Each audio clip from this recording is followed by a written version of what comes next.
Donc j'étais en train de vous dire que la ressource principale que Dieu nous a donnée chacun, c'est la prière. Il faut vous inquiéter lorsque votre vie de prière est en train de baisser.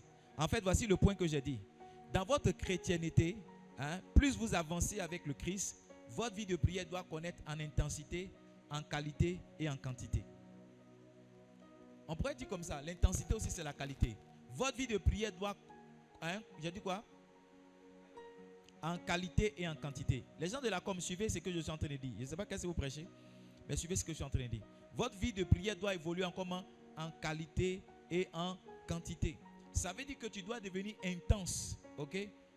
Plus tu grandis avec le Seigneur, tu dois devenir intime, intense, d'accord? Mais tu dois aussi avoir beaucoup de temps que tu consacres au Seigneur. Alléluia. Amen. La troisième chose que je veux que tu notes, je l'ai dit au premier culte, c'est que prier anéantit toutes les intentions de l'ennemi.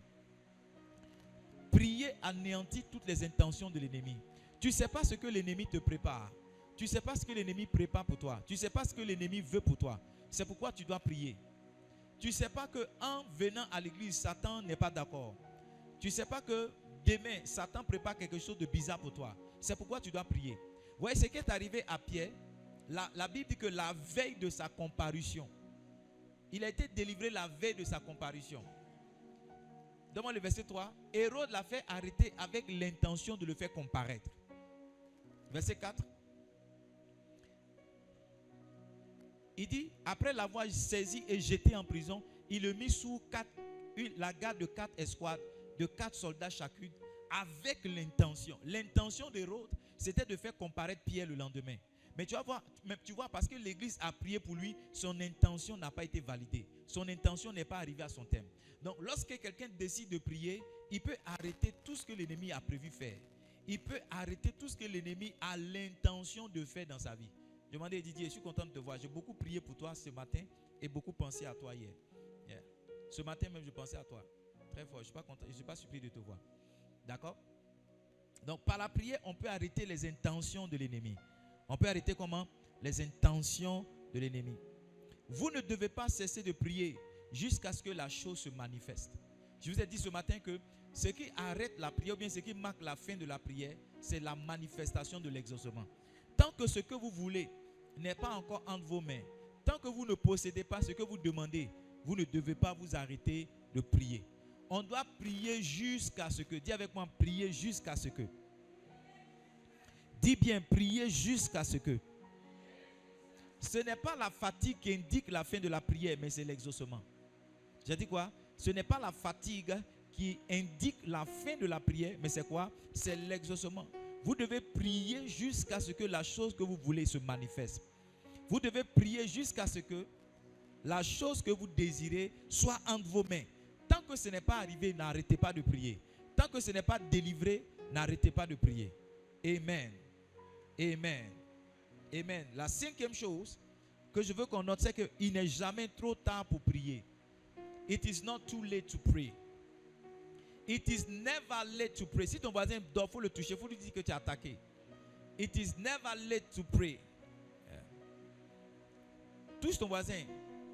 Voilà. Dis-lui tu es attaqué. La Bible dit, ceux qui ont la parole sémée le long du chemin, c'est ceux-là que Satan vient enlever ce qu'ils ont sémé. C'est pas ça? Ce qui a été sémé. Donc touche ton voisin, dis-lui tu es attaqué. Qu'est-ce que je viens de dire à l'instant? Il n'est jamais trop tard pour prier. It is never late to pray. It is never late. Il n'y a pas quelque chose comme c'est trop tard, il faut la laisser maintenant. C'est trop tard, elle est morte. Non, c'est trop tard, c'est fini. Non. Tant que tu peux parler, tu peux prier. Même si tu ne peux pas parler, tu peux envoyer un message pour qu'on prie pour toi. Ce n'est jamais trop tard pour prier. Écoutez-moi. Est-ce que je peux dire quelque chose? Faisons une digression. Allons ensemble dans le livre de Jean. Jean chapitre 11. La Bible nous raconte l'histoire d'un homme qu'on appelle Lazare. Lazare était mort. Il avait même été inhumé. 4 jours après sa mort, Lazare avait été inhumé. Amen. Et on l'avait placé quelque part. Quelqu'un même a dit, il sent déjà. Amen. Lazare était en décomposition avancée. Mais l'histoire nous fait comprendre. Dans Jean le chapitre 1, Jean chapitre 11, verset 35. Dans le verset 35. Jésus pleura. Verset 36. Sur quoi les Juifs disent, voyez comme il aimait. Verset 37. Et quelques-uns d'entre eux disent, lui qui a ouvert les yeux de l'aveugle, ne pouvait-il pas faire aussi que cet homme ne mourut point? Donc les gens étaient en train d'attaquer Jésus du genre, tu n'as pas été là, cet homme est mort. Ta puissance n'a pas empêché la mort d'atteindre cet homme. Mais ce qu'il ne savait pas, c'est qu'il n'est jamais là, il n'est jamais tard pour prier. It is never late to pray. Si le Seigneur n'était pas là pour empêcher la maladie, s'il n'était pas là pour empêcher la mort, il peut être là pour empêcher la décomposition. Il peut être là pour empêcher la décomposition. C'est pourquoi il n'y a jamais, et vous ne devez jamais vous mettre à l'esprit qu'il est trop tard pour une certaine situation. Tant que vous pouvez prier, priez, la situation est toujours réversible par le pouvoir de la prière. Quelque chose peut toujours changer. Donne-moi, touche un voisin, dis-lui, ça peut encore changer. Oh, dis-lui, ça peut encore changer. Dis-lui, ça peut encore changer. Dis à un voisin, ça peut encore changer. Verset 38. Verset 38. Jésus, frémissant de nouveau en lui-même, se rendit au sépulcre. C'était une grotte et une pierre était placée devant. Ils avaient déjà enterré Lazare. Pour beaucoup de personnes, c'était déjà fini. C'était terminé. Il fallait passer à autre chose. Verset 39. Jésus dit, ôtez la pierre. Regardez ce que Marthe va dire. Marthe, la sœur du mort, lui dit, Seigneur, il sent déjà. En d'autres termes, c'est trop tard. Ce que tu pouvais faire, il fallait le faire avant. Ce que tu devais faire, il fallait le faire pendant qu'il était malade. Elle dit, car il y a 4 jours qu'il est là. Je veux prophétiser pour quelqu'un ce matin. Donne-moi une note. Donne-moi une note, fils. Donne-moi une note. Joue-moi quelque chose. Joue-moi quelque chose. Joue-moi quelque chose. Elle dit, il sent déjà. Ça fait 4 jours qu'il est là. En d'autres termes, c'est comme si c'était fini. C'est comme si c'était terminé. Mais donne-moi le verset 40. Donne-moi le verset 40. Donne-moi le verset 40. Jésus lui dit, ne t'ai-je pas dit que si tu crois, tu verras la gloire de Dieu. Quand les hommes disent que c'est terminé, c'est en ce moment-là que la gloire va se manifester. Quand les hommes disent que c'est arrivé, c'est tard, c'est en ce moment-là que la gloire va se manifester. Écoute-moi, l'impossibilité des hommes est le signe de la manifestation de la gloire de Dieu qui arrive. C'est pourquoi j'appelle sur la vie de quelqu'un cet après-midi. Ce que les hommes ont dit qu'il était tard, ce que les hommes ont dit qu'il ne pouvait pas arriver, ce que les gens ont dit que c'était fini. Je ne sais pas si c'est un verdict de l'hôpital, je ne sais pas si c'est un discours de la justice, je ne sais pas si c'est un discours humain, mais là où on a mis fin à ta vie, je suis là maintenant pour annuler la fin au nom de Jésus. Je suis là cet après-midi pour programmer un nouveau départ. Pour programmer un nouveau départ. Ce qui était mort dans ta vie va revivre. Ce qui était terminé dans ta vie va recommencer. Ce qui était sans espoir va démarrer à nouveau. Ce qui était impossible pour un homme de faire à nouveau, Dieu le rend possible maintenant. Dieu le rend possible. Cette semaine, tu verras la gloire de Dieu. Je dis cette semaine, tu verras la gloire de Dieu. Si je parle pour toi, donne un amen qui sonne comme un tonnerre. Assois-toi dans la présence de Dieu. Ah, j'aime ce récit. Jésus lui dit, ne t'ai-je pas dit que si tu crois, tu verras la gloire de Dieu. Verset 41. Ils ôtèrent donc la pierre et Jésus leva les yeux en haut, dit, Père, je te rends grâce de ce que tu m'as toujours exaucé. De ce que tu m'as exaucé. Verset 42. Verset 42. Pour moi, je savais que tu m'exauces toujours. Mais j'ai parlé à cause de la foule qui m'entoure, afin qu'ils croient que c'est toi qui m'as envoyé. Ayant dit cela, il cria d'une voix forte, Lazare, sors. Verset 44. Et le mort sortit, les pieds et les mains liés de bandes, et le visage enveloppé d'un linge. Jésus leur dit, déliez-le et laissez-le aller. Ce qui était tard pour les hommes, ce qui était impossible pour les hommes, a changé parce qu'un autre homme s'est levé, il a prié. Il n'y a rien comme c'est trop tard, on ne peut plus prier. Il n'y a rien comme ça ne peut plus marcher. Ça peut encore marcher si on peut prier. Ça peut encore changer si on peut prier. Dis-moi un amen. Par la prière, dans l'histoire qu'on a lue, par la prière, le ministère des anges a été activé. Je vous ai dit dans cette maison que c'est l'invocation de Dieu qui active la convocation des anges. Quand Pierre a reçu la prière de l'église, la Bible dit que Dieu a dépêché un ange pour le sauver. Amen. Il y a des choses peut-être que les hommes ne pourront pas faire, mais Dieu enverra des anges pour le faire. Amen. C'est la prière qui libère le ministère des anges.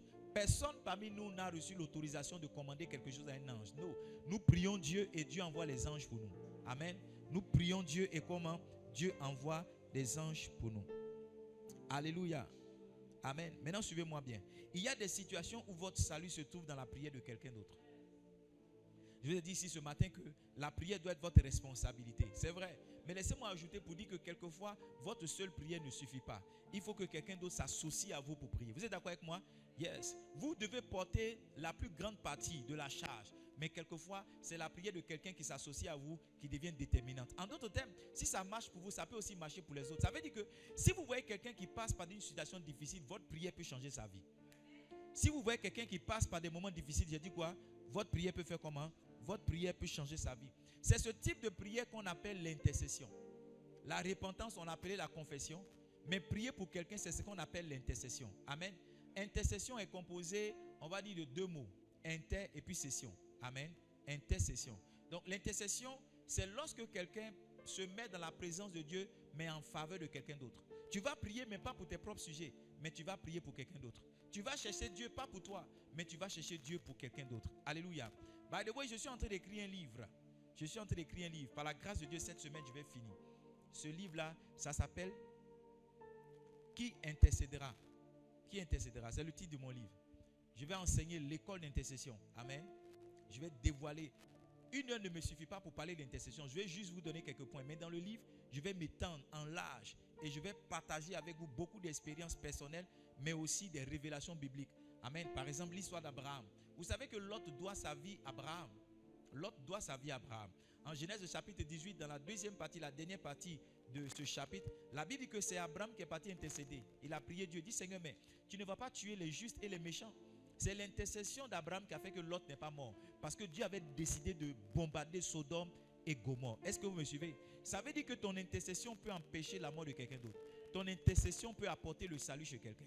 Amen. Cette semaine-là, je vais finaliser le livre. Et très bientôt, il sera disponible pour tout le monde. Amen. Donc, j'ai dit, intercéder, c'est se présenter à Dieu, mais en faveur de quelqu'un d'autre. Et laissez-moi vous dire que parmi les gens que Dieu cherche, il ne cherche pas seulement les adorateurs, mais il cherche aussi les intercesseurs. C'est pas ça? Ce que mon cœur désire, ce sont des adorateurs. Ce que le Père recherche, ce sont des adorateurs. Ce que le Père désire, ce sont des adorateurs qui l'adorent en esprit et en vérité, qui l'adorent en esprit et en vérité. Dieu ne cherche pas seulement que les adorateurs, Dieu cherche aussi des intercesseurs. Ézéchiel chapitre 22 verset 30. Il dit, je cherche parmi eux un homme. Ézéchiel 22 verset 30. Put it up, please. Ézéchiel 22 verset 30. Il dit, je cherche parmi eux un homme qui élève un mur, que se tienne à la brèche devant moi, en faveur du pays, afin que je ne le détruise pas. Mais je n'en trouve point. Dieu a prévu la destruction du pays. Mais vous savez quoi? En même temps que Dieu a prévu la destruction du pays, Dieu cherche un homme qui va prier en faveur du pays. Parce que toute prière qui est faite en faveur du pays peut empêcher Dieu même de détruire. Je vais dire quelque chose, mais je me demande si votre esprit peut attraper ce que je vais dire. Est-ce que votre esprit peut attraper ce que je vais dire? Vous êtes sûr que vous n'êtes pas en train de dormir? Parce que vous me regardez avec des yeux revolver, des yeux dormants. Amen. Est-ce que vous êtes sûr que votre esprit peut attraper ce que je vais dire? Bon, laissez-moi prêcher aux gens qui me regardent à travers Facebook et YouTube. Ah, Sha, Fala, Sandala, Pala, Pala, Sendele, Kebele. L'intercession d'un homme peut arrêter l'action de Dieu.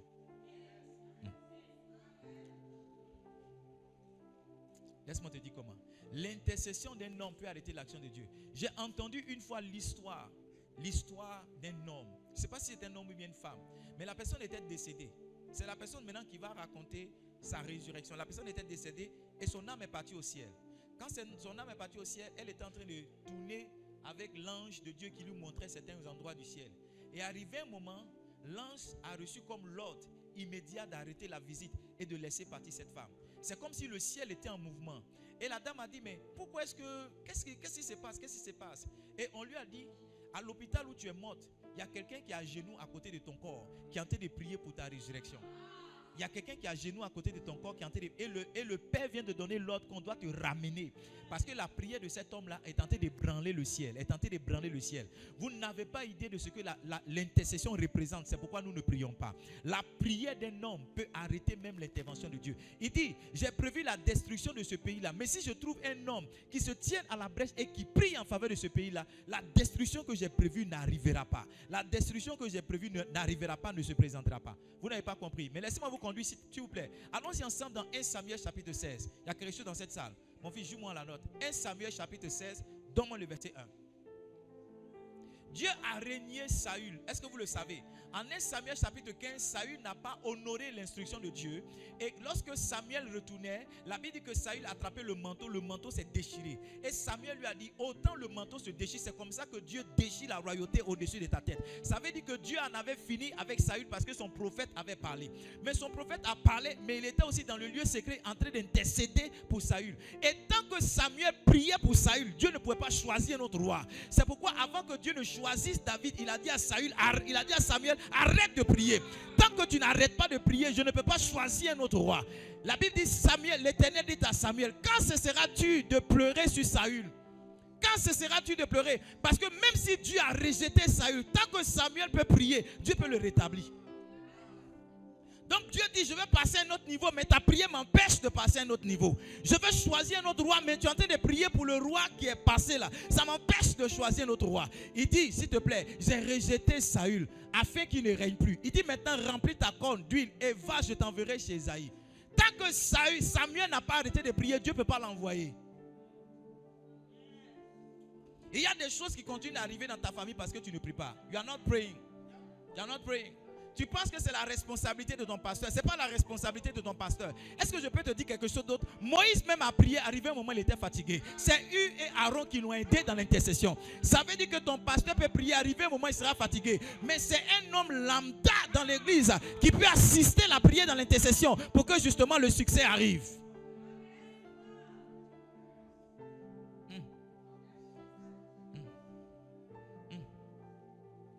Il dit, je cherche parmi eux un homme qui élève un mur, qui se tienne à la brèche en faveur de ce pays, afin que je ne le détruise point. Nous sommes tous responsables de ce qui arrive à notre nation, de ce qui arrive à notre famille, parce que nous n'avons pas suffisamment de prière. Donne-moi s'il te plaît 1 Timothée chapitre 2, le premier verset. On va lire le verset 1 jusqu'au verset 4. Il dit, j'exhorte avant toute chose. C'est l'apôtre Paul qui parle maintenant à Timothée. 1 Timothée chapitre 2, commençons par le verset 1. J'exhorte donc avant toute chose à faire des prières, des supplications, des requêtes, des actions de grâce. Pourquoi? Pour tous les hommes. Il dit nous devons intercéder pour tous les hommes. Nous devons intercéder pour tous les hommes. Pour tous les hommes. Donne-moi le verset 2. Pour les rois, pour tous ceux qui sont élevés en dignité, afin que nous menions une vie paisible et tranquille, en toute piété et honnêteté. Donc Paul dit, si toi tu veux avoir une vie paisible, tu dois prier pour les gens là. La vie paisible dans laquelle tu veux être dépend de ta capacité à prier pour les gens qui sont élevés. Ils sont élevés. Voici l'erreur qu'on a faite à l'église. On pense que l'intercession appartient à l'équipe d'intercession. Et nous sommes bénéficiaires de l'intercession. La Bible dit dans le passage qu'on a lu, Actes chapitre 12, le verset 5, la Bible dit que l'église ne cessait d'adresser pour lui des prières à Dieu. La Bible n'a pas dit l'équipe d'intercession. La Bible n'a pas dit le groupe d'intercession. La Bible n'a pas dit les guerriers de la prière ou bien les guerriers de la prière de l'église. La Bible dit que toute l'église. Ça veut dire que l'intercession est l'appel de tous ceux qui sont des chrétiens. Yes. L'archevêque William Duncan dit intercessor is the higher calling. Highest calling, highest calling. Ça veut dire l'appel le plus grand dans l'œuvre de Dieu, c'est celui d'intercesseur. Peut-être que tu n'es pas pasteur, peut-être que tu n'es pas prophète, peut-être que tu n'es pas apôtre. Oh, ton nom n'est pas sur une affiche, ta photo n'est pas sur une affiche. Mais ta vie de prière, c'est ce qui définit ce qui nous arrive nous tous. Ta capacité à prier, c'est ce qui même aide le prophète, c'est ce qui aide le pasteur. C'est pourquoi ici on dit je suis un intercesseur. C'est pas ça. Je fais comment? Je fais des prières en faveur du monde, ma nation, des autorités, mon église, mon pasteur, ma famille et de toute autre personne dans le besoin. Donc s'il y a 6 catégories de personnes pour lesquelles tu dois forcément prier, c'est ce que nous avons dit dans notre déclaration de foi. Je fais des prières en faveur du monde. Tu dois prier pour le monde. Ma nation, tu dois prier pour ta nation. Des autorités, tu dois prier pour les autorités. Mon église, tu dois prier pour ton église. Mon pasteur, tu dois prier pour mon pasteur. Ma famille, tu dois prier pour ta famille. Et puis toute autre personne dans le besoin. Quelqu'un n'est pas ta famille, mais tu vois quelqu'un qui passe par des moments. Est-ce que vous savez que l'intercession est l'une des plus grandes aides que vous pouvez apporter à quelqu'un? Prier pour quelqu'un, c'est l'une des plus grandes assistances que vous pouvez offrir à quelqu'un d'autre. Je n'ai rien pour toi, mais je veux prier. Compte-moi parmi tes intercesseurs à partir d'aujourd'hui. Ce que tu traverses, ça me touche. À partir d'aujourd'hui, je décide d'être ton intercesseur. Il Yes, tu n'es plus seul. S'il y a un sujet, donne-le-moi. J'ai dit ça à une servante de Dieu. Elle m'a expliqué une affaire. J'ai dit, je suis ton intercesseur. From today. Je suis ton intercesseur. À partir d'aujourd'hui, je suis ton intercesseur. Les choses arrivent à l'église, vous savez pourquoi? Parce que l'église manque d'intercession. Les choses arrivent aux hommes de Dieu, vous savez pourquoi? Parce que les hommes de Dieu manquent d'intercession. Je vous ai dit, s'il n'y a pas un homme de Dieu qui est quitté à l'école pastorale, qui n'est pas quelqu'un que Dieu a appelé réellement. Dieu peut avoir appelé quelqu'un réellement, mais après, certaines choses vont arriver et vont donner une autre orientation à son ministère. Beaucoup de personnes que vous voyez aujourd'hui qui sont objets à scandale, allez regarder 10 ans avant, allez regarder 20 ans avant, c'était des gens qui étaient consacrés, c'était des gens qui priaient, c'était des gens qui jeûnaient, c'était des gens qui servaient Dieu avec un certain cœur. Mais voyez-vous, ces personnes ont manqué de prière et quand la corruption est venue, elle les a frappés. Si Josué était un homme vaillant, il fallait la prière de Moïse, de Hur et d'Aaron pour que Josué remporte la guerre dans la vallée. Combien de personnes se tiennent sur la colline et prient pour leur pasteur? Combien de personnes se tiennent sur la colline et prient pour leur église? On déclare 7 jours de jeûne et prière, intercession générale. Il n'y a presque personne qui vient. Mais si on disait qu'un prophète venait pour voir dans la vie des gens, nous tous nous serons là, lundi, mardi, mercredi, jeudi, vendredi, samedi. Même dimanche soir, on reviendrait encore. Alors qu'on ne sait pas que le réel ministère, c'est celui de l'intercession. Voyez-vous, on montre à Dieu qu'on n'est pas sérieux. Ou bien on montre à Dieu qu'on est ignorant. On est ignorant. Beaucoup de personnes se plaignent de l'église que l'église ne marche pas. Si tu pouvais convertir tes plaintes en une intercession, l'église aurait mieux de résultats. L'église aurait de meilleurs résultats. Au lieu de t'asseoir pour identifier les choses qui ne marchent pas, commence à prier pour elles et tu les verras marcher. Au lieu de dire non, il y a ceci, il y a cela, de te plaindre, commence à prier. Commence à prier. Aujourd'hui, ta réponse à la critique ou à la plainte d'une collègue, parce qu'en général, c'est les femmes qui font ça. Mais il y a les garçons princesses aussi. Donc, ta réponse aux garçons princesses et aux femmes qui parlent beaucoup, il faut le dire. Prions. C'est ce qu'on a vu là. Changeons ça en un sujet de prière. Tu as remarqué ça chez papa? Ok, prions par rapport à ça. Tu as remarqué ça chez la soeur? Prions par rapport à ça. Prions. Prions. Aujourd'hui, les gens sont abonnés aux critiques, mais très peu se sont inscrits pour l'intercession. Dès qu'on dit venez, venez, venez, il y a nouveauté, les gens sautent. Ces temps-ci, la Côte d'Ivoire a connu beaucoup de choses avec les hommes de Dieu. On dit non, lui l'a vu, lui l'a prophétisé. C'est devenu parlable des différents bords. Mais combien de personnes ont prié pour le corps de Christ? Nous, on a prié ici, excusez-moi de le dire, mais on a prié ici pour le prophète Eli Pada. Moi, je ne le connais ni d'Adam ni d'Ève. On a prié ici, on a pris des temps, on a prié. On ne sait pas où il est parti, mais que Dieu l'aide. Que Dieu l'aide. Par la grâce de Dieu, n'a pas été enlevé. Dieu lui a dit de se casser, il est ressorti. Mais on ne le connaissait pas, on a prié pour lui. On a prié pour lui. Quand on sera au ciel et qu'on va noter quels sont ceux qui ont prié, notre nom va sortir là-bas. Notre nom va sortir. Est-ce qu'il a dit, est-ce qu'il n'a pas dit? Nous, ce n'est pas à notre niveau. À partir du moment où c'est un homme de Dieu et qu'on estime qu'il est en danger, il mérite nos intercessions. Nous devons aussi prier pour lui. Nous devons prier pour lui. Nous devons prier pour lui. Moi, je ne crois pas en la division de l'église. Je crois en des particularités, en des spécificités. Mais je ne crois pas que l'église doit être divisée. Vous savez, ce qu'on ne supporte pas dans l'église aujourd'hui, c'est nos différences. Alors qu'on a besoin d'être différents. Beaucoup de personnes pensent que c'est parce qu'on est différent. Beaucoup de personnes pensent que la différence est un problème. Non, la différence là, c'est justement quoi? Une richesse. Imagine-toi, et l'apôtre Paul dit, si tous les membres de ton corps étaient des yeux. Imagine-toi si tous les membres de ton corps étaient des mains. Tu allais manger comment? Les gens ne comprennent pas que c'est parce qu'on est différent qu'on est fort. Et ceux qui sont d'une certaine manière veulent que les autres aussi soient comme nous. Ceux qui sont d'une autre manière veulent aussi que les autres soient comme eux. Et quand on est différent, ça devient une attaque, ça devient une guerre. Non, on est différents tous. La Bible dit justement, mets ça à l'écran s'il te plaît. 1 Corinthiens chapitre 12. Et là, je suis en train de parler à l'église. 1 Corinthiens chapitre 12, verset 4. Il dit, il y a diversité de dons, mais c'est le même esprit. On n'a pas les mêmes dons. Il y en a qui prophétisent, il y en a qui ne prophétisent pas. Oui, je peux prophétiser, mais pas avec le numéro des gens. Je ne sais pas quoi arriver dans cette dimension, mais je prophétise. Oui, je prophétise. Je ne dis pas vraiment, il y a des choses que je ne dis pas dans ma prophétie, mais je prophétise. Et hier encore, un de mes amis m'a appelé, j'étais dans son église, il y a 1 an de cela, et je prophétisais. J'ai dit qu'il y a quelqu'un ici, tu es un fils de l'homme de Dieu, ton cœur n'est pas bon, tu es en train de partir de l'église, et tu vas amener certaines personnes. J'ai prophétisé, hier il m'a appelé, il m'a dit ce que tu as dit est arrivé, voici une partie de l'église. Il a donné certains détails, je prophétise. Mais il y a des dons que je n'ai pas. Il y a des choses que je n'ai pas. Et je ne vais pas forcément dire que ceux qui ont des choses que je n'ai pas sont mieux ou bien sont du diable forcément. Parce que voici la séduction qu'on a. Quand quelqu'un n'a pas quelque chose, il estime que l'autre là, forcément il est rentré quelque part. Ta vie ne peut pas être la mesure du succès dans le ministère ou bien dans l'église. Ce n'est pas parce que tu réussis dans quelque chose que tout le monde doit forcément réussir. Ou bien ce n'est pas parce que tu as échoué dans quelque chose que tout le monde doit échouer là. Notre différence est notre force. Moi, j'ai 4 enfants, mais tous mes enfants sont différents. Eux tous. Même père, même mère. Mais il y a lui là, il ne mange pas poulet. Lui là, il ne mange pas viande de bœuf. Lui là, il faut pas mettre huile rouge sur son attiqué. Lui là, il ne mange pas placali. Lui là, il ne mange pas quoi. Mais tu comprends que même des enfants qui sont sortis, excusez-moi, du même utérus sont différents. C'est comme ça que Dieu a fait les choses. La solidité de la famille se trouve dans les différences des éléments qui la composent. C'est ça. La famille est solide parce qu'on est différent. On est différent. Moi, tu me vois, je ressemble à mes frères, mais je suis totalement différent d'eux. Totalement. Je suis à part. Je suis le seul même dans notre famille qui a fait enseignement général. Tous mes frères ont fait enseignement technique. Je suis le seul qui n'est pas rentré dans une école d'enseignement technique. Lycée technique. Tous mes frères ont fait lycée technique sauf moi. Ma grande a fait lycée professionnel. Mes frères ont fait lycée technique. Moi seul, j'ai fait lycée moderne. Général. Jusqu'à ce que je suis arrivé où je pouvais arriver. C'est ça. C'est notre différence qui fait notre puissance. On ne peut pas être tous même chose. J'étais dans une conférence il n'y a pas longtemps à Dabou ici. Et voici ce que j'ai observé. Et j'ai accepté cette différence. Je ne sais pas si je dois le dire comme ça parce que ça va jeter le... Mais j'ai observé que les hommes de Dieu avec qui j'étais, on était totalement différents. C'est-à-dire, ma manière de concevoir les choses. Il y a des pasteurs qui croient qu'il faut être avec un politicien pour que ton ministère soit financé. Quand vous les voyez, ils font la guerre de politique, des partis politiques.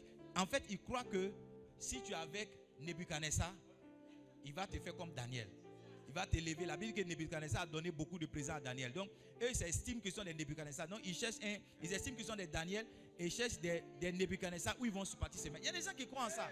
Nous, on ne croit pas en ça. Nous, on était ici, on dit le maire nous a donné invitation pour faire manger les pasteurs. On n'est pas parti. Le maire va me donner manger pourquoi? Mais il y a des gens qui sont partis. Je ne suis pas en train de dire que c'est mauvais. Eux, c'est ce qu'ils croient. Moi, je ne crois pas que j'ai besoin de m'attacher à un politicien pour... Il y a des pasteurs qui croient qu'un blanc doit envoyer l'argent depuis l'Europe. Donc, il y a quelques années, on présentait la vision de Life Night. Et puis, des gens ont dit, pasteur Salé, quels sont les Américains qui vous financent? Parce que nos 2 églises sont en anglais. Livingstone's Calling International et God's Glorious Church. Donc, ils ont dit, on a parlé. Il y a un qui a dit, mais dites, quels sont les Américains on va quitter ici? Dans leur esprit, quand tu vois un pasteur à Dabou qui a un peu d'argent, c'est qu'il y a un blanc qui lui envoie. Donc, il y a certains pasteurs qui cherchent à se connecter aux blancs. Ils sont sur Facebook. Quand ils voient qu'il y a un ministère, ils envoient un message, Non, moi, je ne crois pas en ça. Moi, voici ce que je crois. Je crois que Dieu t'a oint. Je crois qu'il y a une onction qui amène des gens qui sont malheureux, qui sont pauvres, qui sont bloqués.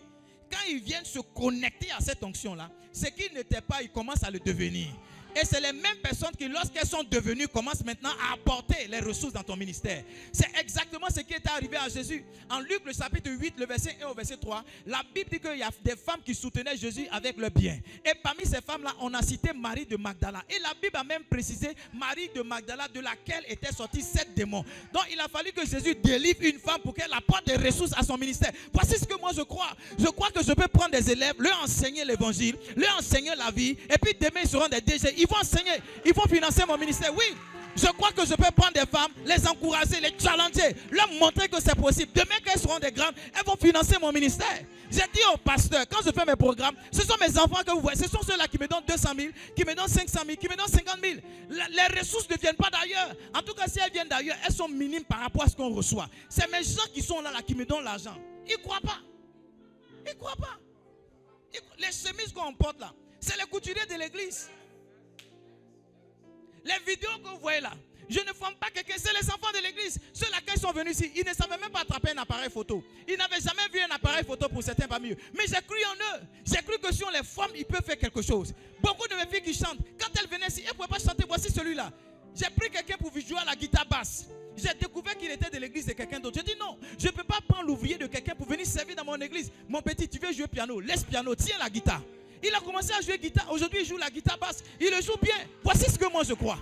Voici ce que je crois et voici comment je fais mon ministère. Donc je n'ai pas besoin d'un politicien, je n'ai pas besoin d'un Européen, j'ai juste besoin des gens qui sont malheureux, pauvres. Yes, la Bible dit c'est exactement ce que David a fait. Il a ramassé des gens malheureux. Il a ramassé des gens sans avenir. Il les envoie à la caverne d'Adoulam. Ces gens-là, la Bible dit que voici les hommes forts. Les hommes forts de David étaient des hommes faibles d'hier. Les hommes, je vais le dire comme ça. Les hommes de David étaient les hommes faibles de Saül. Les hommes de David étaient les hommes faibles de Saül. Cette semaine, Florent a publié une photo. Mets ça à l'écran. Non, la photo où il y a les hommes là, mettez ça à l'écran. Mettez pas la photo des chaises. Vous avez la photo? Mettez ça à l'écran.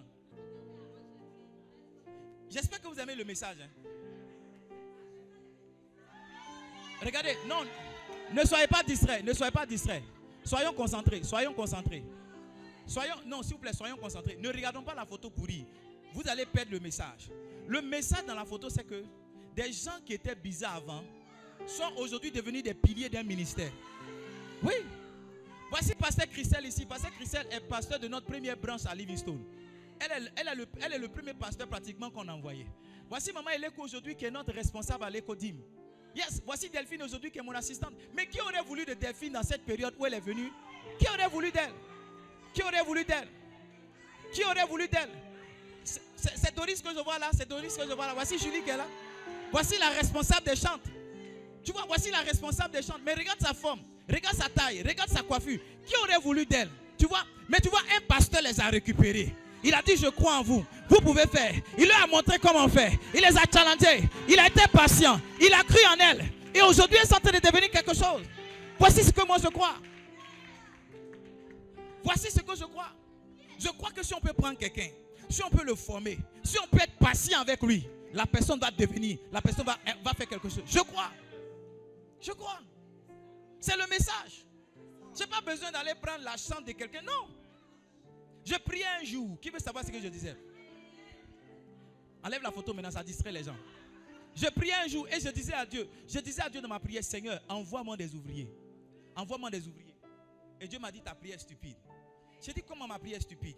La Bible dit prier le maître de la moisson afin qu'il envoie des ouvriers. Même ma prière peut pas être stupide. Ma prière est biblique. Dieu m'a dit, ta prière est biblique, mais les ouvriers sont devant toi. Tu les as pas encore vus.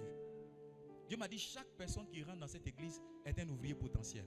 C'est en toi, c'est à toi de former cette personne pour qu'elle devienne le type d'ouvrier qu'elle est. Quand j'ai entendu ça, j'ai ramassé toutes les jeunes filles de l'église. J'ai dit, vous êtes service d'accueil. Quand on doit accueillir, voici comment on fait, voici comment on fait. J'ai dit, vous êtes équipe de louange. J'ai commencé à organiser l'église avec des gens qui ne savaient rien faire, qui n'avaient jamais rien fait, qui ne pouvaient rien faire. J'ai commencé à organiser l'église avec eux. Aujourd'hui, ces personnes sont des bénédictions. Quand mes amis les voient, oh, tu es béni, hein, tu as telle personne, ça me fait rire. Non, ça me fait rire. Ça me fait rire parce que si je te donnais la personne là, comme elle est venue, tu n'allais pas la prendre. En fait, regarde, chacun de nous a ce type de personne là, mais on ne sait pas. Ça marche aussi bien dans le mariage que dans les relations. Ne soyez pas pressés de chasser les gens. Ne soyez pas pressés de juger les gens. Vous ne savez pas qui devient quoi demain. Vous ne savez pas. Vous ne savez pas. Et je suis fier quand je vois ça. Demain, quand on sera en train de tenir des croisades dans le monde entier, quand on sera en train de tenir des conférences dans le monde entier, on va montrer ça encore. On va montrer ça encore. On va montrer ça encore. Nous tous, on va rendre le témoignage. Moi aussi, j'étais un pasteur débutant.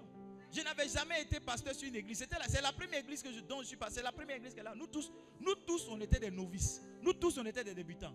Mais Dieu nous a aidés. Dieu nous a aidés. Maintenant, suivez-moi. Ce n'est pas parce que moi je crois en ça que forcément j'ai dit que pour mes amis il est faux. Ou bien j'ai attaqué pour mes amis. Eux, c'est ce qu'ils croient. Chacun marche dans ce qu'il croit. Et chacun a les résultats en fonction de ce qu'il croit. Lui, il croit qu'il va envoyer blanc, va lui donner l'argent. Ça, c'est son problème. Si blanc lui donne l'argent, tant mieux. Lui, il croit qu'il va devenir le pasteur d'un politicien. Chaque fois que le politicien va voyager, il sera dans la voiture ou bien après le politicien. Lui, il croit. Qui croit en ça? Mais moi, je ne crois pas en ça. Moi, je crois qu'un pasteur est porté par ses fils. Et un pasteur doit faire des fils. C'est ce que je crois. Vous êtes là au deuxième culte. Beaucoup d'entre vous, vous êtes fatigués. Je ne suis pas dupe. Je sais que vous avez eu des journées difficiles. Vous avez eu des semaines. Mais je suis avec vous. Vous êtes fatigués, mais je prêche. Je prêche parce que c'est la voie pour bâtir les gens. C'est la voie pour bâtir les gens. Demain, nous tous, on sera contents des résultats qu'on a. Yes. Souvent, on nous a frappés pour étudier. Allô? Souvent, on nous a réveillés pour étudier. Mais aujourd'hui, on bénit Dieu. Parce qu'on a connu quelque chose, on a compris quelque chose. On remercie ceux qui nous ont frappés. On remercie ceux qui ont veillé sur nous pour qu'on puisse étudier. C'est la même chose que je suis en train de faire. C'est la même chose.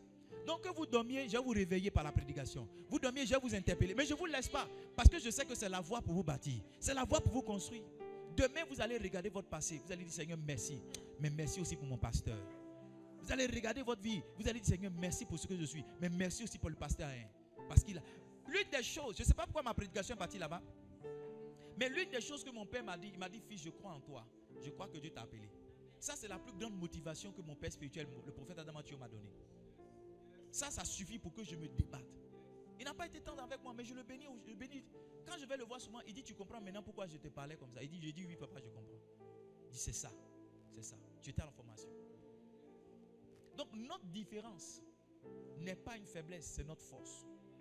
Si tous mes enfants sont pareils, j'ai tout perdu. Tu ne peux pas avoir les enfants même chose, c'est pas possible.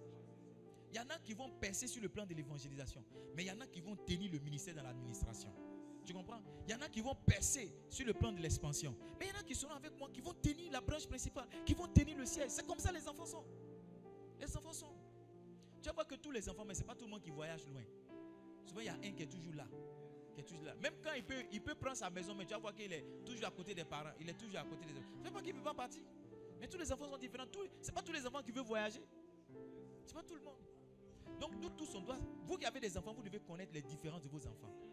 Et exploiter les différences. Permettre que les différences deviennent des forces. Le permettre. Asseyons-nous une minute. Est-ce qu'on peut acclamer le Seigneur si on est béni?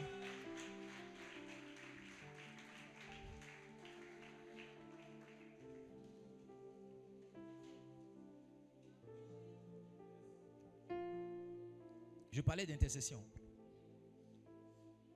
Il faut noter ceci, on a presque fini. Il me reste 15 minutes. L'intercession est la seule chose possible quand tout semble compliqué ou impossible. L'intercession est la seule chose quand tout semble. Est-ce que vous savez qu'une église même qui intercède est une église puissante? Une église qui prie, c'est une église forte. Une famille qui prie, c'est une famille puissante. Il faut noter, la seule chose qui restait à l'église lorsque Pierre a été arrêté, c'était l'intercession. Ça veut dire que quelle que soit la situation, il te reste encore quelque chose. C'est intercéder. Est-ce que je peux parler à une maman? Tu peux parler à une maman? Tu peux parler à quelqu'un ce matin? Ce n'est pas encore tard. Est-ce que tu peux prier pour ton enfant? Si tu peux prier pour ton enfant, ça peut changer. Ce n'est pas encore tard. Il n'y a rien qui est tard. Si tu peux, moi, mes parents ont prié pour moi. J'avais beaucoup de cheveux sur la tête. Je voulais devenir un rappeur international et un basketteur. J'avais un surnom. Voilà. Non, mais notre chant, make the boom. Ça, c'était notre cri de guerre. Oui, quand on arrive quelque part, on dit make. Quand on veut jauger la puissance de la salle, on dit make the boom. Quand les gens, en fonction de comment les gens répondent, on sait que notre bruit est là. Voilà. Et quand notre bruit est là, on dit envoyer le beat là. Et puis c'était ça ma vie. Mais chaque 2 heures du matin, quand je partais faire pipi, j'entendais mon papa et ma maman dire, Seigneur, change le cœur d'Edmond. Change le cœur d'Edmond. Moi, je suis sûr que je suis devenu pasteur, pas seulement par appel. Mais mes parents m'ont, c'est-à-dire ils ont fait comme Samuel. Ils m'ont consacré par la prière. Samuel, c'est sa maman qui l'a déposé au temple. Samuel n'a pas dit que Dieu l'a appelé, hein. C'est sa maman qui l'a déposé là-bas. Et Dieu l'a appelé là-bas. Tu comprends, non? Moi, mes parents m'ont donné à Dieu dans la prière. C'est-à-dire, non, ils ont dit, le gars là, si ce n'est pas Dieu seulement, on ne peut rien faire. Mes parents m'ont donné à Dieu dans la prière. Amen. Je suis ce que je suis où je suis à cause des parents, à cause des prières de mon papa et de ma maman. C'est comme si Dieu m'a fait grâce, j'étais intelligent, mais il y avait une grande prédisposition pour me perdre. Il y avait une grande... Et vous connaissez des enfants comme ça. Il est intelligent, mais en même temps, il aime la drogue, il aime la cigarette, il aime beaucoup de choses. Tu ne comprends pas. Tu ne comprends pas. Satan est déchaîné. Celui-là, ce qui peut le sauver, ce n'est pas conseil, c'est intercession. C'est de prendre 3 jours, prier pour lui. Tu peux faire une retraite spéciale où tu ne pries pas, tu pries pour cet enfant. Je te dis, avant qu'il ne meure, il aura la vie que toi-même tu n'as jamais pensé qu'il pouvait avoir. On critique, on insulte plus qu'on ne prie pour nos enfants. On chicote plus, on punit plus nos enfants qu'on ne prie pour eux. Alors que la clé, c'est vrai, il faut châtier. Parce qu'on peut rendre sage, on peut donner une leçon. Mais vous ne savez pas que souvent, I don't know if I'm preaching. Souvent, la chose même qui fatigue nos enfants est spirituelle. Spirituelle. Moi, je suis allé à Yamoussoukro pour prier exclusivement pour mes enfants. J'ai fait une retraite 3 jours dans une ville à 250 km de la ville où je vis, uniquement pour prier pour mes enfants. C'est pas juste naturel. C'est pas juste non, l'enfant est bien. Non!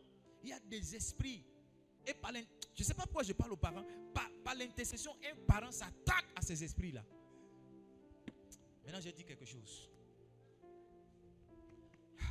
Un enfant que tu as conçu, tu as l'autorité sur lui aussi bien dans le naturel que dans l'esprit. Ça veut dire que quand tu te présentes pour ton enfant dans le monde spirituel, le monde spirituel t'entend. Parce que la chose dont tu parles, c'est pour toi. Tu peux pas réclamer quelque chose dont tu n'es pas propriétaire. Tu comprends, non? Donc si Dieu t'a donné un enfant, tu peux aller dans le monde spirituel pour dire, lui là c'est mon enfant. Ce que vous êtes en train de faire là, je suis venu le défendre. Je suis venu maintenant parler. Un archevêque nous a raconté son histoire quand il prêchait. Il dit, il était sorti de sa filiation avec son père spirituel. Et il a commencé à avoir des problèmes. On a envoyé des militaires pour l'arrêter. Et quand il a vu le type de problème qu'il avait, il est retourné chez son père spirituel pour demander pardon. Il dit, dès qu'il s'est mis à genoux, qu'il a vu son père spirituel lui a dit, Satan, désormais, retire ta main entre mon fils et moi. Il dit juste cette parole-là. Juste cette parole, ça suffit pour que tous ces problèmes s'arrêtent. Juste ça, ça suffit pour que tous ces problèmes s'arrêtent. Vous êtes un parent ici, allez dans le règne de l'esprit. Réclamez la vie de votre enfant. Réclamez la vie de votre enfant. Réclamez. Dieu m'a enseigné ça. Dans cette saison, je prie maintenant avec vos noms. Avant, je faisais des prières générales. Mais maintenant, je prie pour Donatien. Je prie pour Marcel. Je prie pour Berger d'eau. Je prie, je dis le nom de chacun dans la prière. J'appelle. Marie-Josée, c'est moi qui t'ai plongé dans les eaux du baptême. Pourquoi est-ce que tu vas te perdre? Pourquoi est-ce que tu vas te perdre? Tu ne peux pas te perdre. Tu ne peux pas te perdre. Alors quand je rentre dans le monde de l'esprit, je dis José, c'est moi qui l'ai plongé. L'apôtre Paul dit, vous avez plusieurs maîtres, mais vous n'avez pas plusieurs pères. Je suis votre père. Je suis celui qui vous a enfanté. Et en tant que tel, j'ai le droit de réclamer votre destinée. Je ne peux pas être vivant et puis ta vie va prendre une autre tournure. Ce n'est pas possible. C'est pourquoi le prophète Samuel, 1 Samuel 12, verset 23, 1 Samuel 12, verset 23, il dit, loin de moi de cesser de prier, loin de moi de pécher, de cesser de prier pour vous. C'est ça. Loin de moi aussi de pécher contre l'Éternel et de cesser de prier pour vous. Un père ne doit jamais cesser de prier pour ses enfants. Tu peux te reposer, mais tu ne lâches pas. Ah, il y a des enfants pour qui ce n'est pas compliqué. Au bout d'un mois, ça change. Mais il y a des enfants pour qui tu dois rester. Je ne sais pas. Il y a des enfants qu'on les accouche là. Un mois en même temps, ils commencent à faire quelque chose. Mais il y a des enfants qui restent à l'hôpital 6 mois. On dit le sein, quand tu lui donnes, il fait popo. On dit que l'enfant est là, mais souvent tu vas voir que celui même qui devient le plus terrible, dur dans la famille, c'est celui-là qui a eu une enfance difficile. Est-ce que je peux appuyer un peu? Chers parents, ne vous découragez pas. Ne vous découragez pas. Moi, dans mon expérience de pasteur, j'ai vu que n'importe qui peut devenir excellent et meilleur. Tous mes enfants qui sont là, si je vous explique leur péché que je sais, c'est pas bon. Et tous ont baissé la tête. Si elle veut faire lever chacun pour dire, hey, toi, tu te rappelles, non? Tu te rappelles, non? Tu te rappelles, non? Tu te rappelles, tu te rappelles. Il a gâté le culte, il a gâté le message. Parce que chacun ici a son dossier. Maintenant, regardez, c'est ma patience et mon intercession qui a fait que des gens qu'on pouvait chasser un moment, aujourd'hui sont devenus des gens de bénédiction. Hein? Sinon, chacun a son dossier. On peut faire lever quelqu'un pour dire, toi, tu te rappelles? Tu te rappelles? Tu te rappelles? Voici le point. L'intercession est la seule chose qui nous reste quand on pense que tout est gâté. C'est pourquoi je vous encourage à intercéder pour l'église. Intercéder pour votre pasteur. Qu'est-ce que je peux dire sur l'intercession encore cet après-midi? L'intercession n'est pas seulement celle du leader vis-à-vis de ses enfants, mais l'intercession peut aller dans un autre sens.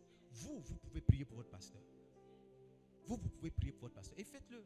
Je vous en supplie. Si vous voyez que ma vie est en train de prendre une certaine tournure, aidez-moi.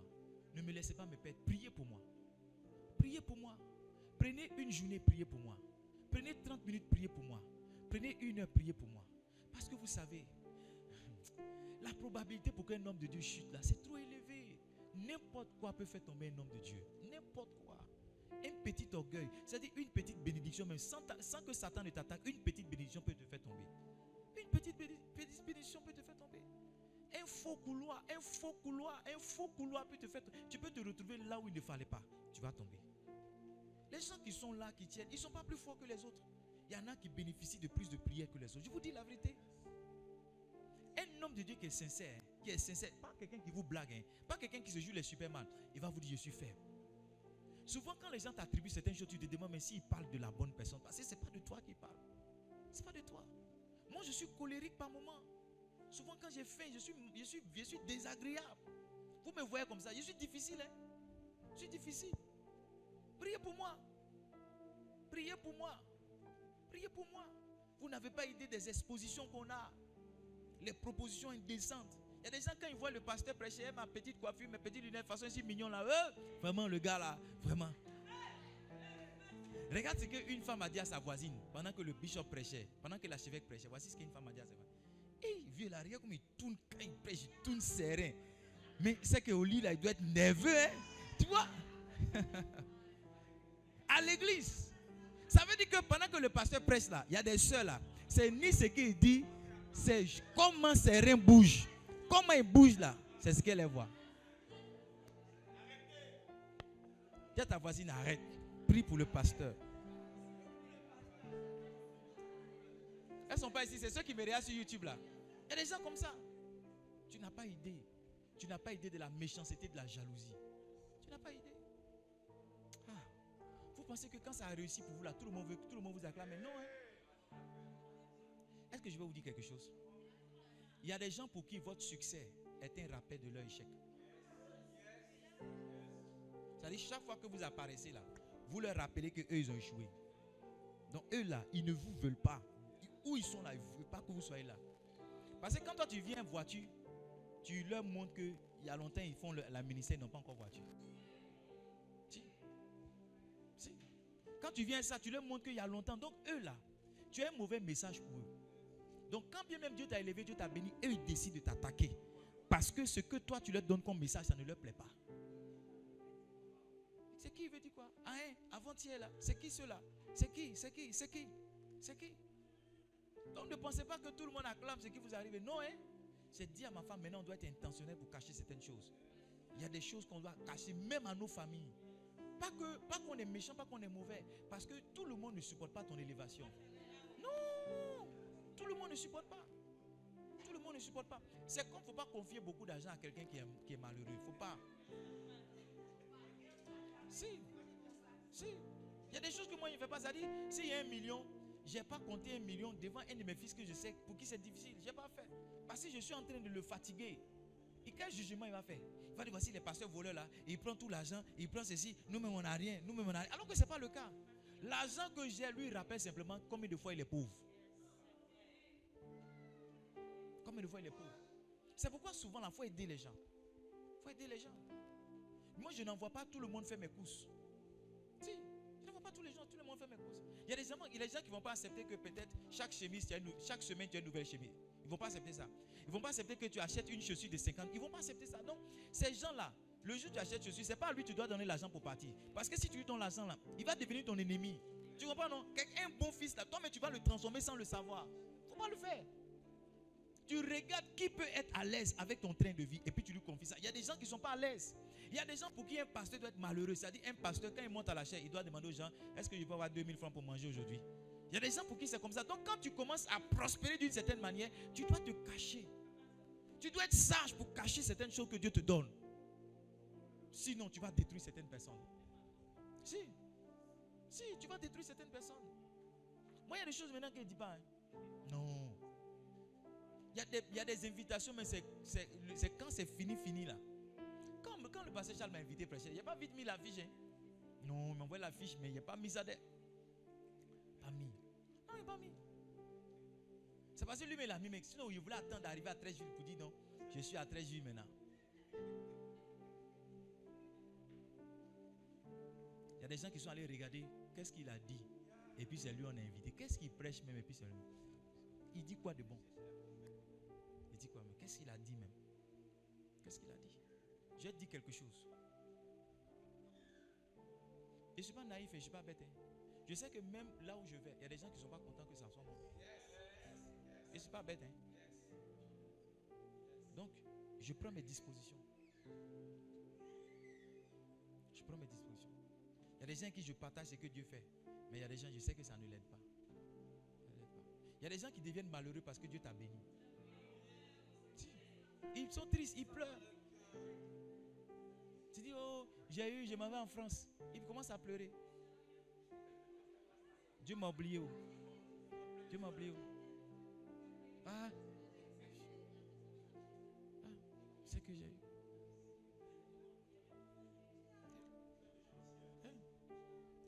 personnes comme ça. Écoutez ce que je dis. Hein. N'amenez pas des gens à devenir vos ennemis. Il y a des gens qui ne mangent pas 3 fois par jour. Tu comprends, non? Toi là, il ne faut pas venir dire non, moi j'ai mangé une pizza. Il ne faut pas faire. Il ne faut pas faire. Les gens vont chercher à mettre le poison dans ta nourriture. Juste parce que tu manges 3 fois par jour. Je ne sais pas pourquoi mon message est parti par là. Soyez sage. Hein? Soyez sage. Dans cette saison-là, je me cache plus que jamais. Quand je viens maintenant à l'église, je mets ma voiture au garage. Avant, il laissait ma voiture dehors. Je mets ma voiture au garage. Si, je me cache plus que jamais. Plus que jamais. Et Dieu m'a dit, cache-toi.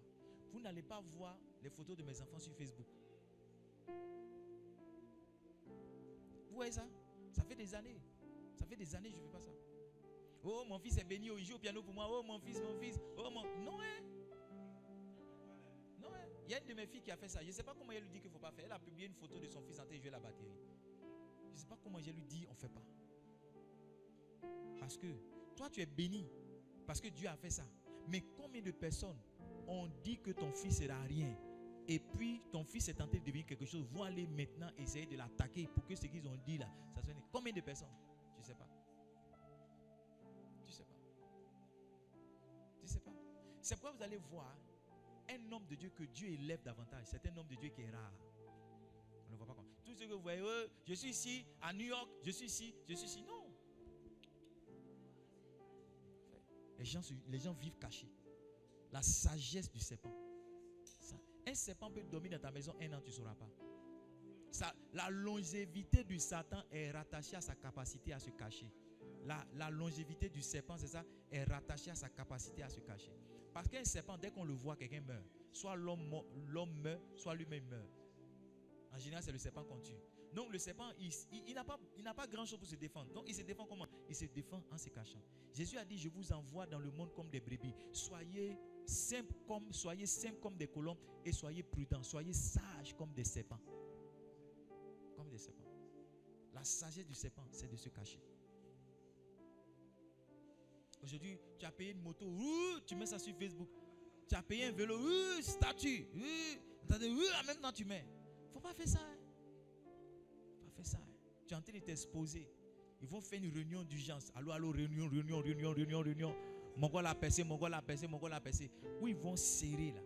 Et toi qui as rendu témoignage publiquement pour que ta truc, tu es en train de maintenant, tu ne sais pas comment parce que il y a quelqu'un qui est en train d'attaquer ta vie. Écoutez-moi, si vous n'avez pas un certain poids spirituel pour défendre certaines positions, ne vous exposez pas trop. C'est pourquoi souvent même dans votre désir de vouloir vous exposer, Dieu vous arrête parce que Dieu sait que spirituellement vous ne pouvez pas. Ne pouvez pas. Tu dis non, tu veux être connu, Dieu arrête. Tu fais tout, ça ne marche pas. Ce n'est pas parce que ce que tu fais n'est pas bien, c'est bien. Mais Dieu sait que tu ne peux pas défendre cette position-là. Les démons qui vont venir contre toi, tu ne peux pas. Tu ne peux pas. Mes enfants pasteurs qui sont ici, laissez-moi vous dire, il y a des démons qui viennent spécialement pour les pasteurs. Aussi longtemps que tu es assistant de ton pasteur, il n'y a rien. Mais quand tu deviens pasteur d'une église, il y a des démons là, ils ont été formés pour ça. Ils ont été affrétés pour ça. Décide de t'attaquer. Et si tu n'as pas de poids spirituel pour défendre ta position, les démons là vont te terrasser. Il ne faut pas dire non, moi je vais être pasteur, donnez-moi le micro. Depuis là, on ne m'affecte pas, on n'affecte pas. On ne va pas t'affecter. On va t'affecter. Mais est-ce que toi, tu penses que tu peux défendre une position spirituelle? Tu peux venir prêcher lorsque tu as déterré un canari devant chez toi? Tu peux venir prêcher? Est-ce que tu peux avoir la paix lorsque tu as déterré 2 poulets devant chez toi? Tu peux avoir la paix? Tu peux avoir la paix? Tu peux avoir la paix? Je n'ai jamais eu autant d'attaques. Dans la même maison où j'ai vécu comme un banquier, même maison où j'ai vécu comme un chômeur, je n'ai jamais été attaqué jusqu'à ce que je devienne pasteur. Quand j'ai dit je suis pasteur, là maintenant, les gens commençaient à placer des canaris devant chez moi. Les gens commençaient à enterrer des poulets devant chez moi. Si tu ne peux pas défendre certaines positions-là, s'il te plaît, faut pas les désirer rapidement. Une belle femme va souffrir, vous savez pourquoi? Parce que chaque 5 minutes, un garçon voudra son téléphone, son numéro de téléphone. Donc si tu ne peux pas accepter ça, il faut arrêter avec chercher à devenir jolie.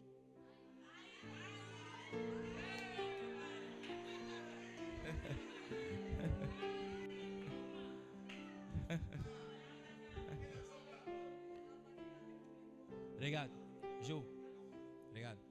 Si tu ne supportes pas qu'on te demande l'argent, il ne faut pas prier Dieu pour être riche.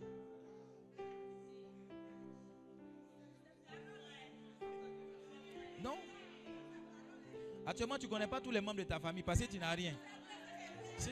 Parce que tu n'as rien. Quand tu vas avoir un peu d'argent, tu vas voir qu'il y a certains neveux de ta famille que tu ne connaissais pas. Étrangement, sans présentation, eux ils te connaissent. Hein? Tu connais notre tonton là, non? Il est pasteur maintenant. Hein?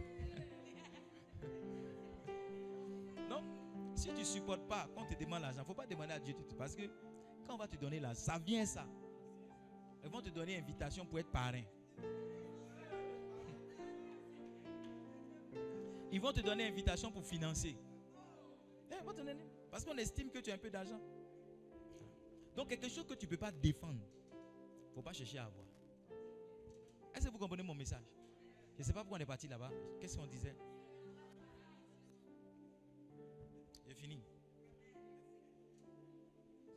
Qui est béni cet après-midi? L'intercession est votre contribution au ministère de votre leader. Si tu dis que tu veux servir Dieu, tu ne sais pas qu'est-ce que tu vas faire, il faut intercéder. L'intercession, c'est ta contribution à ce que Dieu fait avec moi. Si tu me vois en train d'aller prêcher quelque part, prie pour moi. On a fait impact, j'ai besoin d'intercesseurs. Faites impact, j'ai vraiment besoin des gens qui vont saturer le ciel de prière. Yes. L'intercession n'est pas l'affaire de quelques-uns, l'intercession est l'affaire de tout le monde. L'intercession, ce n'est pas l'affaire de l'équipe d'intercession, mais c'est l'affaire de tout le monde. La Bible dit que toute l'église ne cessait de prier pour lui. Amen. L'une des raisons pour laquelle l'église se réunit chaque dimanche, c'est aussi pour prier. C'est pourquoi quand il monte à la chaise, je vous donne des sujets pour qu'on puisse prier. Je fais comment? Je vous donne des sujets pour qu'on puisse faire quoi? On puisse prier. Ce matin, on a prié pour 3 sujets. Qui est un mouvement pour ébranler les prisons de nos vies, c'est pas ça? Pour ouvrir les portes de notre destinée et pour nous libérer des liens, rompre les liens qui nous maintiennent. Quand vous allez rentrer à la maison, continuez. Chaque dimanche, quand je vais monter sur la chaise, je vais donner des sujets. Amen. Amen. Maintenant, suivez-moi. Les gens vont à l'église où on prie pour eux.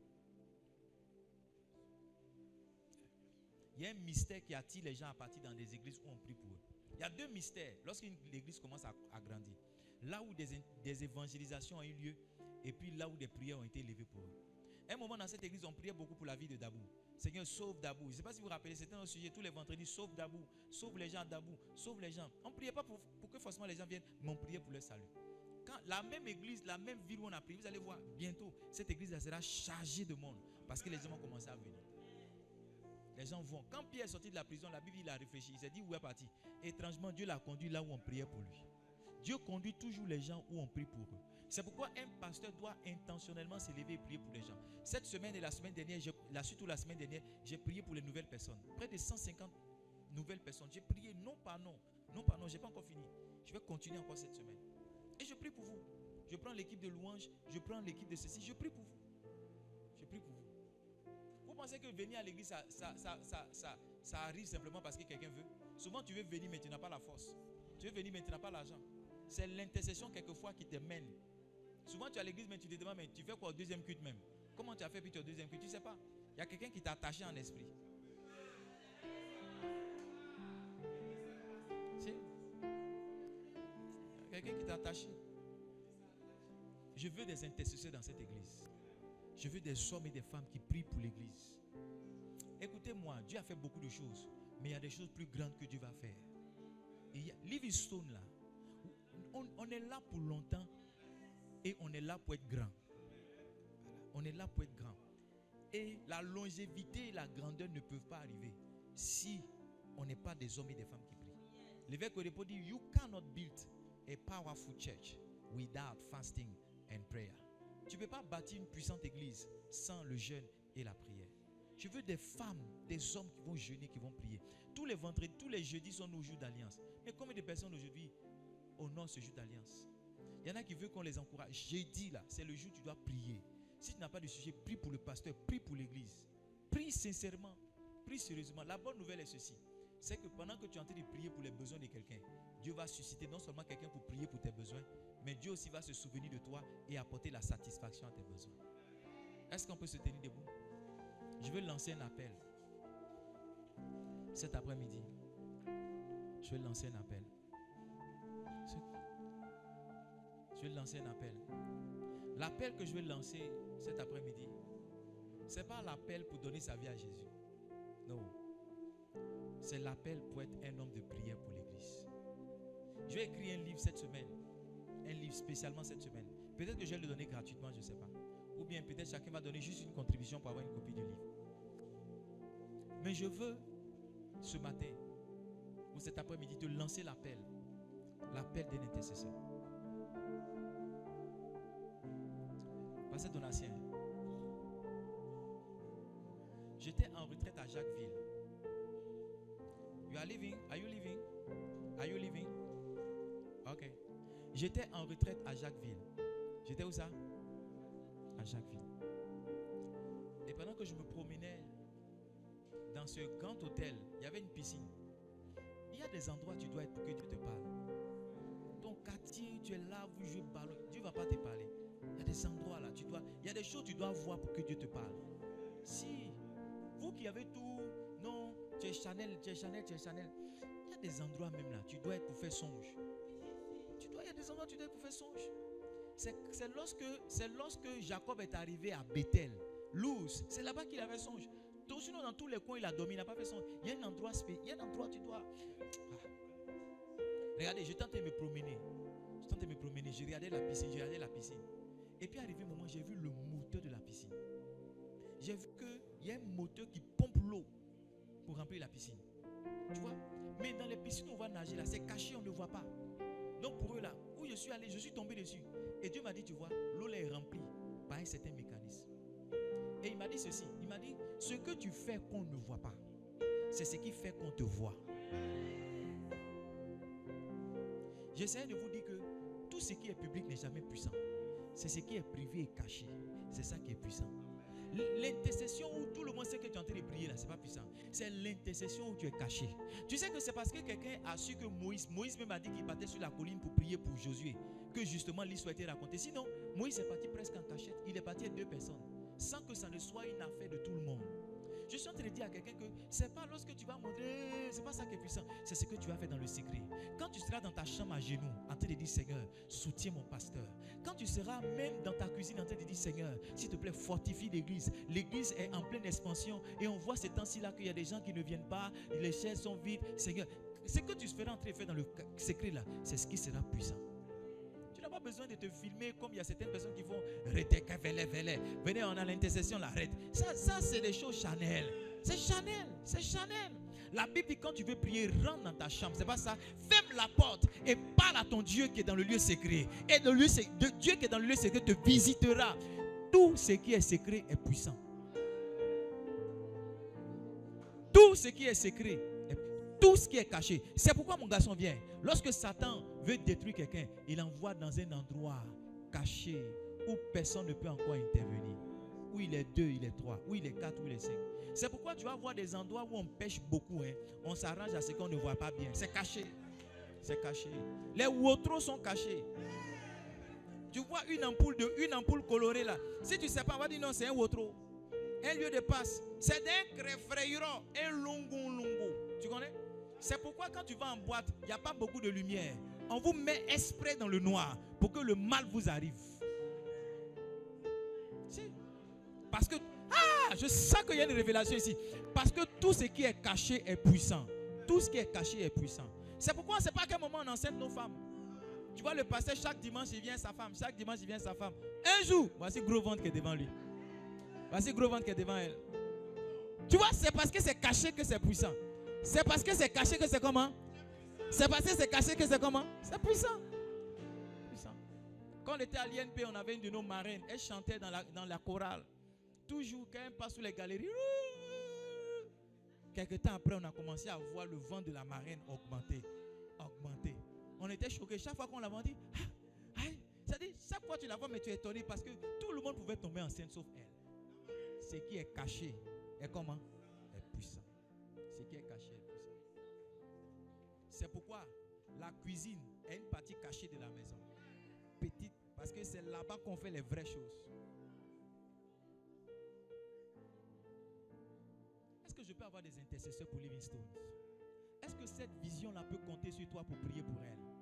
Est-ce que ce matin, tu veux répondre à l'appel d'être un intercesseur pour l'église? Lève la main et dis, Seigneur, je réponds à l'appel d'intercéder. Aide-moi à être un intercesseur pour ce ministère. Aide-moi à être une intercesseuse pour ce ministère. Lève la voix, prie s'il te plaît. Aide-moi, Seigneur, à être une intercesseuse pour ce ministère. Je veux être un intercesseur pour cette église. Je veux être une intercesseuse. Je veux prier. Je veux prier.